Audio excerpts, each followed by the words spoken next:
I guess we could call this one the $67,000 question in honor of 1967, the last time the Leafs won the Stanley Cup. Can anyone really remember that far back?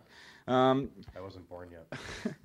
What we're wondering, though, really is February 6th, this team was well positioned to a playoff spot and almost looked like it was a guarantee they were going to finally make it into the postseason.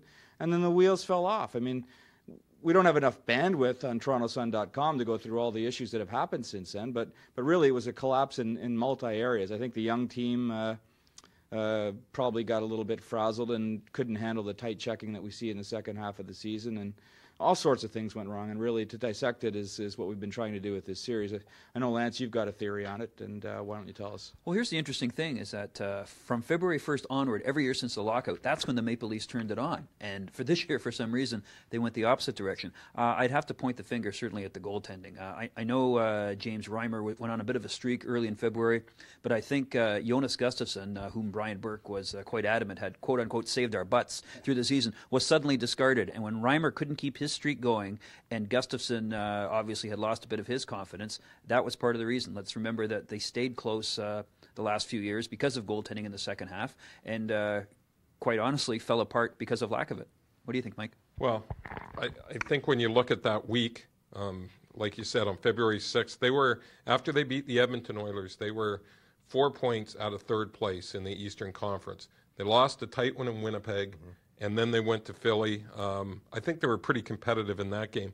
But for me, at the end of that week, I believe it was February 11th, Matt Sundin night, great night at the Air Canada Centre. Matt looks at the players there on the ice in the pregame ceremony and says, you know what, you should be really proud to wear that jersey in front of the greatest fans in the world.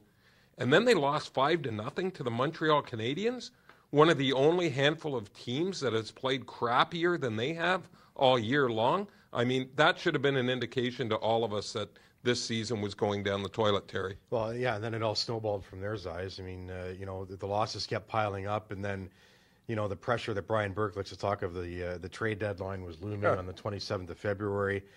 And the funny thing about that is I've never bought that, because the players we were talking to a lot about that, the Luke Schens and some of these guys, handled it very gracefully.